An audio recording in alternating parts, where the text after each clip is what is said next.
Assalamualaikum warahmatullahi wabarakatuh. Apa kabar kalian semua? Semoga kalian dalam keadaan sehat, dilancarkan rezekinya, dan dimudahkan segala urusannya, dan penuh dengan kebahagiaan. Sebelum masuk ke cerita, jangan lupa bantu like, komen, dan subscribe ya. Semoga kalian semua selalu dalam lindungannya. Pagi itu, udara Bandung terasa sejuk seperti biasa.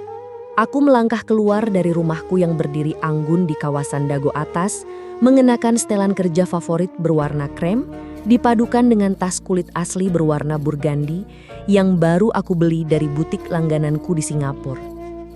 Aku tahu, hari ini akan menjadi hari yang panjang, meeting dengan klien asing, evaluasi bulanan di kantor pusat, dan malamnya, undangan reuni alumni SMA. Entah kenapa aku agak enggan datang ke reuni itu. Bukan karena tak percaya diri, tapi karena satu nama yang katanya juga akan hadir, Alvino, mantan suamiku. Pria yang dulu pernah bersumpah setia di depan penghulu, tapi nyatanya menyelingkuhiku dan meninggalkanku demi perempuan yang katanya lebih bisa diajak berkembang. 3 tahun berlalu sejak perceraian kami.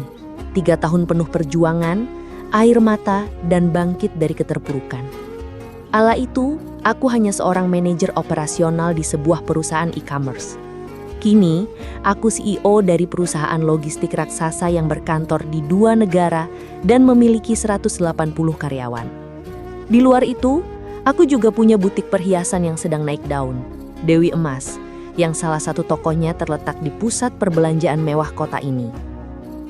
Aku datang ke reuni dengan sopan. Tidak bermewah-mewah, hanya memakai blus satin polos dan rok span, rambut diikat rapi. Tapi semua mata tetap menoleh saat aku masuk ruangan. Mungkin karena aroma parfum Nice yang khas, atau mungkin karena aura yang terbentuk dari pengalaman pahit yang membentukku menjadi seperti sekarang. Aku melihat Alvino duduk di sudut, berdua dengan perempuan muda berhijab syar'i yang duduk anggun sambil sesekali mengangguk manis pada obrolan Alvino. Ia tampak bangga. Tangannya menepuk lembut tangan wanita itu sambil berbicara pada teman-temannya. Istriku sekarang kerja di kementerian, gajinya 2 digit. Pintar banget dia, kuliah sampai S2 di luar negeri. Beda ya kalau istri diajak naik bareng. Aku tidak marah, tidak tersinggung, hanya geli. Dulu aku juga sempat berpikir aku adalah istri yang sempurna untuknya. Tapi ternyata standar sempurna di matanya berubah begitu dia menemukan perempuan lain yang bisa dia banggakan di depan umum. Tak ada yang salah. Hanya saja pria seperti Alvino terlalu cepat menilai seseorang dari posisi dan pencapaian, bukan dari ketulusan. Sekarang kerja di mana, Rani? Suara teman lamaku Jihan membunyikan lamunanku. Aku menyenyum. Masih di bidang logistik, sekarang ngurus 2 kantor pusat, 1 di sini, 1 lagi di Malaysia. Alvino melirik ke arahku. Sekilas saja, lalu menunduk sambil meminum es jeruknya. Istrinya menatapku dengan ekspresi netral. Oh iya, sambungku pelan. Aku juga buka butik perhiasan. Kecil-kecilan aja, ada di PVJ dan 1 lagi di Jakarta Selatan. Suasana mendadak senyap, seperti ada yang mencerna ulang informasi. Dewi Emas itu punyamu? Tanya teman kami Gita dengan mata membulat. Aku mengangguk. Iya, itu brandku. Tapi aku jarang muncul di media, lebih banyak kerja di balik layar. Gila Rani, lu gak berubah ya? Tetap humble tapi suksesnya gila-gilaan, ucap Dika, sahabat kami semasa SMA. Aku hanya senyum lagi, tidak ingin menyombong, tapi dalam hati aku tahu, ini bukan tentang pamer. Ini tentang membuktikan bahwa tidak semua perempuan yang dicampakkan akan menangis selamanya. Ada juga yang memilih bangkit dan membuktikan bahwa ia bisa lebih baik tanpa pria yang meremehkannya. Sepulang dari reuni, aku sempat dicegat Alvino di area parkir. Rani, tunggu bentar, katanya sambil melangkah cepat mendekatiku. Aku berdiri di samping mobilku, SUV hitam keluaran Eropa yang baru aku ambil bulan lalu. Kamu kelihatan beda, katanya ragu. Aku memang beda. 3 tahun waktu yang cukup untuk belajar menjadi lebih baik. Dia menunduk, mungkin menyesal, atau mungkin malu. Tapi bagiku, itu tak penting lagi. Yang penting aku sudah membuktikan bahwa tak selamanya perempuan yang ditinggal akan kalah. Kadang ia justru tumbuh menjadi ratu di kerajaan yang ia bangun sendiri. Hari-hari berikutnya berlalu seperti biasa. Aktivitas di kantor makin padat karena proyek ekspansi ke Asia Tenggara mulai dijalankan. Aku sudah menjadwalkan kunjungan ke Singapura dan Vietnam bulan depan. Di sela kesibukan, aku masih menyempatkan diri mengawasi butik perhiasan. Koleksi Dewi Emas edisi bulan lalu ludes hanya dalam 2 minggu, dan banyak pelanggan VIP yang sudah memesan desain khusus untuk musim pernikahan tahun ini. Di sisi lain, kabar tentang kondisi Alvino mulai menyebar di kalangan alumni. Ia bangkrut karena rekan bisnisnya membawa kabur modal investasi.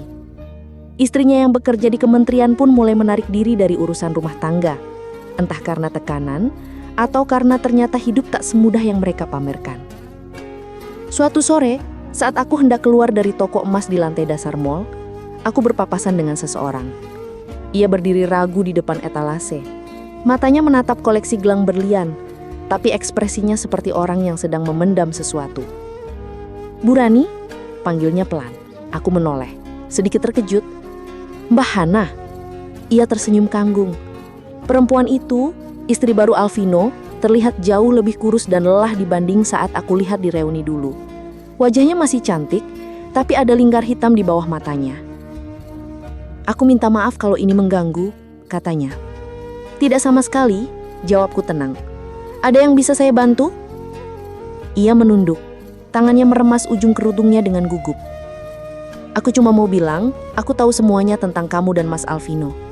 Dulu dia selalu bawa-bawa namamu sebagai contoh perempuan yang gak punya ambisi. Tapi sekarang aku sadar, itu cuma cara dia untuk merasa lebih hebat dari yang lain." Aku mendengar, tidak menyela. Biarlah dia keluarkan semuanya.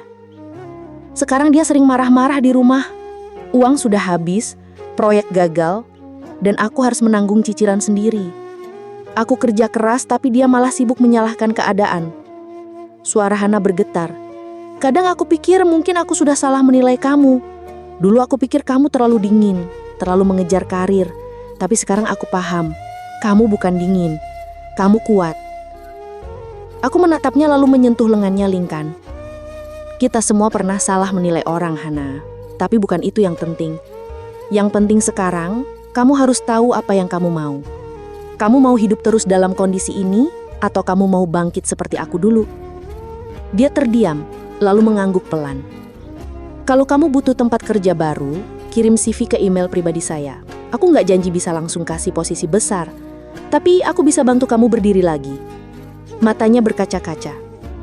"Makasih Bu Rani, aku nggak akan lupakan ini." Setelah dia pergi, aku berdiri sebentar di depan toko, menatap pantulan diriku di kaca. Ternyata hidup memang berputar. Dulu aku yang berdiri di posisi itu, dihinakan, ditinggalkan, dianggap bukan siapa-siapa. Kini aku berdiri di posisi yang sama sekali berbeda. Tapi aku tidak ingin jadi seperti dia. Aku tidak ingin membalas dengan luka. Aku hanya ingin menunjukkan bahwa aku bisa. Beberapa minggu kemudian, Hana benar-benar mengirimkan lamarannya. HR mengatur wawancara internal, dan aku minta agar dia dinilai objektif tanpa embel-embel masa laluku dengan suaminya. Hari dia resmi bekerja di divisi pemasaran, aku hanya mengirimkan satu pesan singkat padanya. Bangkit itu bukan tentang balas dendam, tapi tentang menenangkan diri dan menunjukkan siapa diri kita sebenarnya. Waktu berlalu, aku tak pernah lagi berurusan langsung dengan Alvino. Tapi kabar terakhir yang aku dengar, ia mulai berdagang kecil-kecilan di pinggir kota, mencoba bangkit dengan caranya sendiri. Mungkin akhirnya dia belajar bahwa hidup bukan soal siapa yang lebih dulu sukses, tapi siapa yang bisa bertahan paling kuat ketika semua hal runtuh. Dan aku tetap berjalan di jalurku sendiri, membangun bisnis, memperluas jaringan, dan menjadi contoh untuk perempuan-perempuan yang dulu pernah merasa tidak cukup di mata pasangannya. Mereka yang pernah dihinakan, pernah ditinggalkan, pernah dianggap bukan siapa-siapa. Karena sesungguhnya, kita semua bisa jadi siapa saja, asal kita tahu caranya berdiri meski sendirian, dan menjadi ratu di kerajaan kita sendiri. Suatu hari, di penghujung minggu yang melelahkan, aku menghadiri sebuah acara pameran bisnis dan UMKM skala nasional yang digelar di Jakarta Convention Center. Aku diundang sebagai pembicara utama, diminta membagikan kisah perjalananku dalam membangun usaha dari nol hingga bisa ekspansi lintas negara. Acara ini juga dihadiri banyak tokoh penting, mulai dari menteri, pejabat BUMN, hingga pelaku bisnis besar. Aku naik ke panggung dengan tenang, mengenakan blazer putih dan celana panjang formal warna navy. Riasan wajahku sederhana, tapi cukup menonjolkan sorotan mataku yang tegas. Aku membuka presentasi dengan kalimat yang paling jujur dari hatiku. Aku tidak lahir dari keluarga kaya. Aku tidak punya suami yang membiayai usaha ini. Aku bahkan memulai semuanya dengan hati yang patah dan dompet yang nyaris kosong. Para peserta mulai menaruh perhatian. Beberapa bahkan mengeluarkan ponsel untuk merekam. Aku memulai semua ini setelah bercerai. Mantan suami saya waktu itu pergi dengan perempuan lain, meninggalkan saya dengan tumpukan cicilan dan perasaan hancur. Tapi saya tidak memilih mengasihani diri sendiri. Saya memilih bangkit. Tepuk tangan menggema. Aku melanjutkan kisahku hingga akhirnya membuka perusahaan logistik sendiri, menanam modal di bisnis perhiasan, dan kini membantu lebih dari 300 perempuan menjadi mitra usaha mandiri lewat program binaan. Usai acara, aku dikerubungi banyak peserta. Beberapa meminta foto, beberapa lainnya menanyakan tips bisnis. Di antara kerumunan itu ada satu wajah yang tak asing berdiri mematung di dekat pintu keluar. Alvino. Ia mengenakan jaket lusuh, wajahnya tampak lebih tua dari usianya. Di sisinya Hana berdiri sambil menggandeng seorang anak kecil laki-laki yang mungkin baru berusia 4 tahun. Anak itu mirip sekali dengan Alvino. Tapi yang lebih mengejutkan, Hana kini terlihat lebih segar dan percaya diri. Ia mengenakan ID card karyawan dengan logo perusahaanku. Aku melangkah mendekat. "Rani," sapa Alvino pelan. "Hai," jawabku singkat. Ia menatapku penuh rasa bersalah, tapi juga kekaguman. "Aku nonton dari tadi. Kamu luar biasa." Aku tersenyum sopan.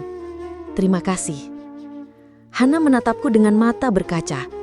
"Bu Rani, maaf, boleh saya peluk sebentar?" Aku mengangguk. Ia memelukku erat, lalu berbisik. "Terima kasih karena sudah nolongin aku dan anakku keluar dari situasi yang dulu. Kalau bukan karena Bu Rani, aku mungkin sudah menyerah." Aku membalas pelukannya, lalu menunduk ke arah anak kecil itu dan tersenyum. "Namanya siapa?" "Rafka," jawab Hana sambil tersenyum kecil. "Dia pinter banget, suka gambar truk dan pesawat logistik. Katanya mau kerja di kantor tinggi kayak Bu Rani." Aku terkekeh. "Kalau udah besar nanti, kasih CV-nya ya. Siapa tahu bisa magang di perusahaan logistik yang Rafka gambar." Kami tertawa bersama. Di belakang, Alvino hanya diam, tak bicara banyak. Mungkin malu atau bingung harus berkata apa. Setelah berpamitan, aku naik ke mobil dan duduk tenang. Jalanan macet, tapi hati terasa lapang. Perjalanan ini panjang, melewati banyak luka, ditinggalkan, dianggap remeh, bahkan dihina. Tapi satu hal yang selalu aku pegang sejak hari aku diceraikan dulu. Aku tidak akan hidup untuk membuktikan apapun ke siapapun. Aku hidup untuk diriku sendiri, untuk masa depanku, dan untuk para perempuan yang butuh contoh bahwa kita bisa berdiri, meski ditinggal. Kita bisa tumbuh, meski dibuang. Dan kadang balas dendam terbaik bukan dengan membalas, tapi dengan menunjukkan bahwa kita tak pernah benar-benar jatuh. Kita hanya sedang menunduk untuk melompat lebih tinggi. Beberapa bulan setelah acara pameran itu, aku diundang ke sebuah talk show nasional bertema perempuan bangkit dan mandiri. Acara itu disiarkan langsung di televisi dan YouTube. Di antara pembicara lain yang hadir, aku jadi satu-satunya narasumber yang bukan berasal dari kalangan pejabat atau tokoh publik. Aku hanya seorang pengusaha yang memulai semuanya dari bawah. Saat duduk di sofa studio dan menunggu giliran bicara, aku menoleh pada deretan penonton di barisan depan. Di sana ada Hana, mengenakan setelan kerja rapi, kini menjabat sebagai supervisor pemasaran di cabang Jakarta. Di sampingnya duduk beberapa karyawan perempuanku yang dulu juga sempat ditinggalkan, diremehkan, bahkan dikhianati. Mereka semua tersenyum, memberi semangat lewat pandangan mata. Ketika giliran bicara, Host membuka dengan pertanyaan yang sudah kudengar puluhan kali. Bu Rani, apa titik balik hidup ibu? Aku tidak menjawab dengan panjang lebar.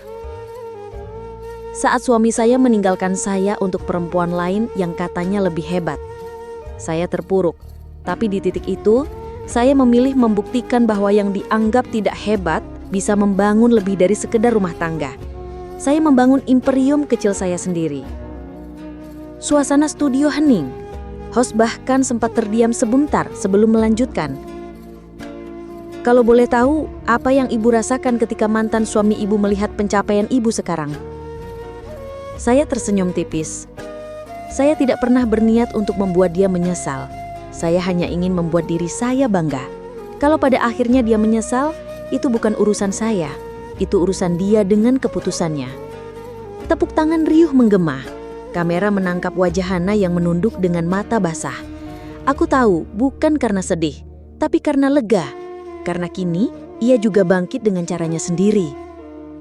Sepulang dari acara, aku duduk di ruang kerja apartemenku yang menghadap ke City Lights Kota Jakarta. Meja kerja diisi draft laporan, proposal kolaborasi dari investor luar negeri, dan selembar foto kecil yang sudah agak buram.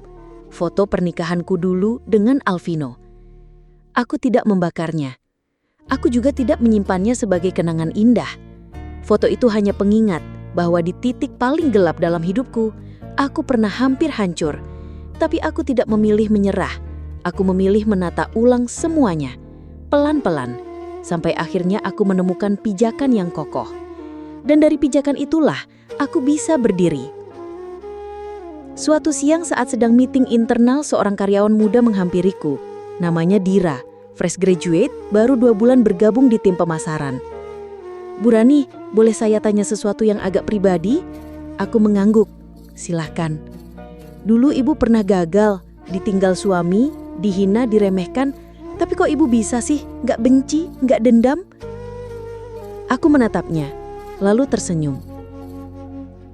Karena membenci itu melelahkan, dan dendam hanya akan bikin kita diam di tempat.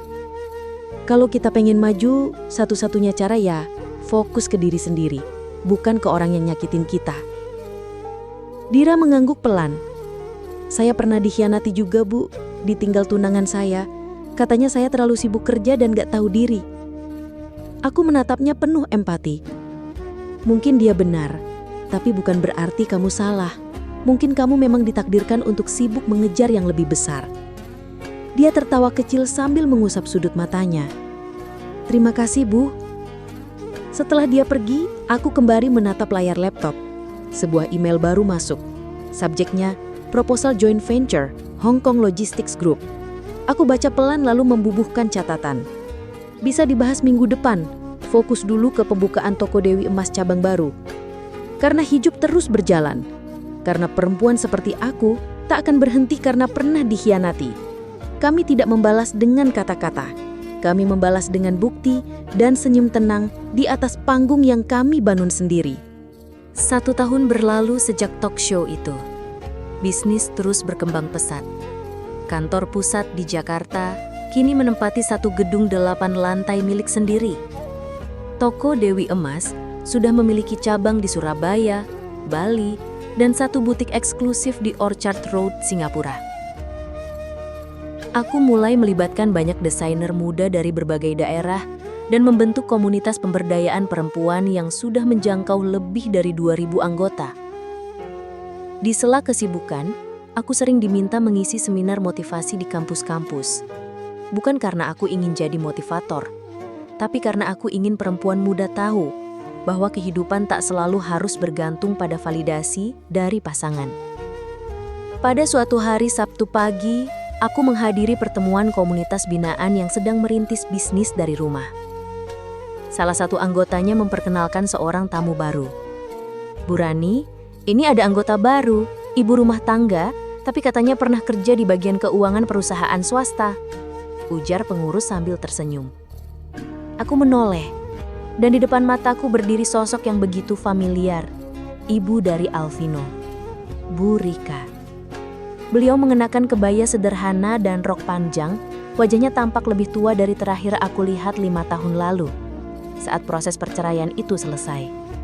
"Apa kabar Bu Rika?" sapaku pelan. Beliau tampak kaget, tapi cepat menguasai dirinya. "Rani, aku nggak nyangka kita ketemu di sini." Aku tersenyum hangat. "Saya senang Ibu gabung di komunitas ini. Kita di sini sama-sama belajar dan tumbuh." Ia mengangguk pelan, matanya mulai berkaca-kaca. "Saya minta maaf. Dulu saya ikut mengusirmu dari hidup anak saya. Saya pikir kamu hanya beban, tapi ternyata kamu lebih dari yang saya bayangkan." Aku tidak menjawab langsung, hanya meraih tangannya dan menggenggam hangat. "Kadang Bu, yang kita butuhkan cuma waktu untuk saling memahami. Dan waktu itu sudah lewat." Ia mengangguk pelan. Kami duduk bersama dalam diskusi kelompok kecil. Di situ aku tahu satu hal lagi, bahwa menyimpan dendam hanya akan menunda langkah. Tapi menerima dan memaafkan membuat langkah kita jauh lebih ringan. 3 hari kemudian, aku menghadiri acara pembukaan cabang terbaru butik perhiasanku di Bandung. Tepat di lokasi lama tempat aku pernah jalan kaki membawa proposal-proposal saat masih menjadi pegawai marketing. Di ruangan penuh bunga ucapan itu, aku berdiri di tengah, dikelilingi karyawan dan tim kerja yang kini sudah seperti keluarga. Seorang wartawan dari majalah bisnis perempuan mewawancaraiku. "Bu Rani, jika ada satu kalimat yang ingin Ibu sampaikan pada para perempuan yang sedang kehilangan percaya diri setelah dikhianati atau diceraikan, apa yang akan Ibu katakan?" Aku menatap lensa kamera, tersenyum. "Jangan biarkan seseorang yang meninggalkanmu membuatmu meragukan nilaimu. Kadang kita harus kehilangan agar tahu bahwa kita bisa berdiri lebih tinggi tanpa mereka." Tepuk tangan pun bergema di ruangan itu. Beberapa tamu VIP mulai berdatangan. Salah satunya Kepala Dinas UMKM Kota Bandung.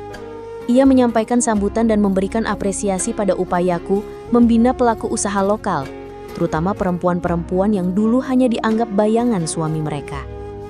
Setelah acara, aku berjalan ke bagian belakang butik. Di sana, rak-rak kaca berisi koleksi cincin berlian terbaru tersusun rapi. Di etalase tengah, ada satu cincin emas putih berukiran kecil bertuliskan, "Aku bisa sendiri." Itu adalah koleksi spesial yang hanya dibuat 1 buah. Bukan untuk dijual. Itu adalah simbol, bukan sekedar perhiasan. Simbol bahwa aku, Rani, mantan istri yang dulu dianggap tak cukup hebat, tak cukup patut dibanggakan, dan tak cukup mendukung ambisi laki-laki, telah berdiri di panggungku sendiri. Tanpa dendam, tanpa amarah, tapi dengan penuh percaya diri. Dan ketika dunia bertanya bagaimana caraku membalas semua itu, aku akan tersenyum, menunjuk pada kantorku yang tinggi, toko emasku yang bersinar, dan hidupku yang tenang. Lalu berkata, "Aku tidak membalas, aku hanya naik level." Beberapa bulan kemudian, aku menerima undangan kehormatan dari sebuah lembaga perempuan internasional yang berbasis di Tokyo.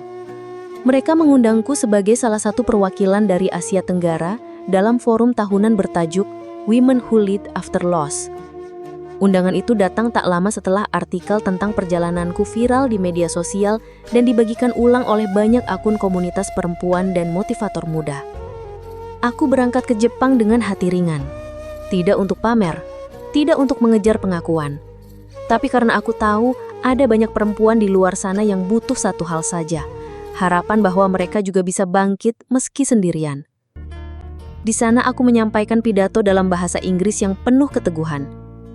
I lost a husband, but find myself. And what I found was far more valuable. Wajah-wajah dari berbagai negara menatapku dengan mata berbinar. Beberapa di antaranya menangis diam-diam. Di antara mereka ada perempuan Palestina yang kehilangan keluarganya. Perempuan India yang bertahan dari kekerasan rumah tangga. Perempuan Jepang yang membesarkan anak-anaknya sendirian. Semua saling menatap dalam satu rasa. Luka yang tidak membuat mereka berhenti. Usai acara, seorang perempuan muda dari Filipina menghampiriku. Dengan mata berkaca-kaca ia berkata, "Kisah ibu menyelamatkan saya dari pikiran untuk menyerah. Saya tidak punya siapa-siapa sekarang. Tapi setelah mendengar cerita ibu, saya jadi yakin saya bisa jadi seseorang juga. Aku menggenggam tangannya erat. Kamu tidak akan jadi seseorang. Kamu sudah jadi seseorang. Sekarang, tinggal kamu buktikan. Setelah forum itu, hidupku tak berubah secara drastis. Aku tetap bekerja setiap hari, mengelola puluhan karyawan, mengurus ekspansi bisnis, bertemu vendor, mengembangkan lini baru untuk Dewi Emas. Tapi yang berbeda adalah jumlah surat dan email yang masuk.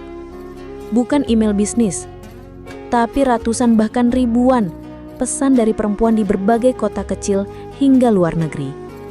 Semua isinya hampir sama. Mereka pernah dikhianati, pernah diceraikan, pernah diremehkan. Tapi kini, mereka terinspirasi untuk berdiri lagi.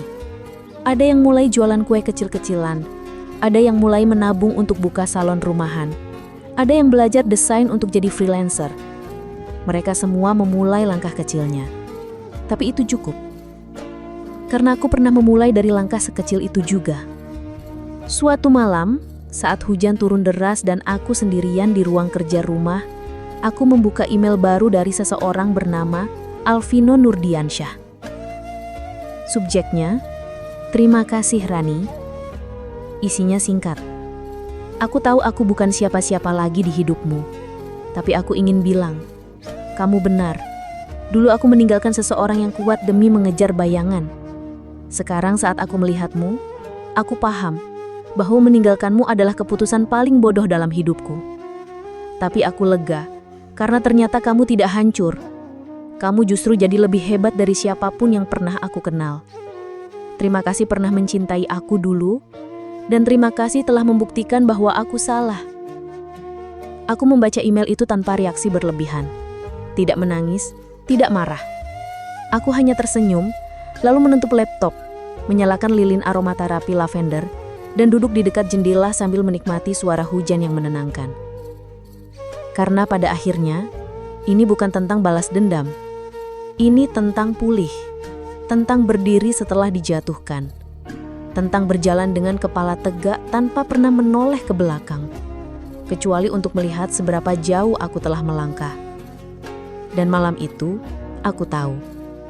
Aku telah tiba di tempat yang dulu hanya bisa aku impikan sambil menangis di pojok kamar kos. Kini aku tak lagi menangis. Kini, aku memimpin. Beberapa tahun kemudian, hidupku telah bertransformasi sepenuhnya. Perusahaan logistik yang dulu aku dirikan dari sisa pesangon, kini telah merger dengan perusahaan internasional asal Jerman. Aku duduk sebagai direktur utama kawasan Asia Tenggara. Sementara itu, butik Dewi Emas menjadi brand eksklusif yang digunakan para artis papan atas dan tokoh publik dalam acara penting. Koleksinya muncul di majalah-majalah fashion ternama dan diperagakan di panggung mode Singapura dan Dubai. Namun, di balik semua keberhasilan itu, aku tetap menjaga satu hal, hatiku yang sederhana. Setiap Jumat sore, aku masih menyempatkan diri mengisi kelas motivasi gratis bagi perempuan korban perceraian di komunitas binaanku. Di ruang sempit beralaskan karpet tipis, aku duduk bersila bersama mereka, mendengarkan cerita demi cerita, tangisan demi tangisan, harapan demi harapan. Di sanalah aku merasa paling hidup.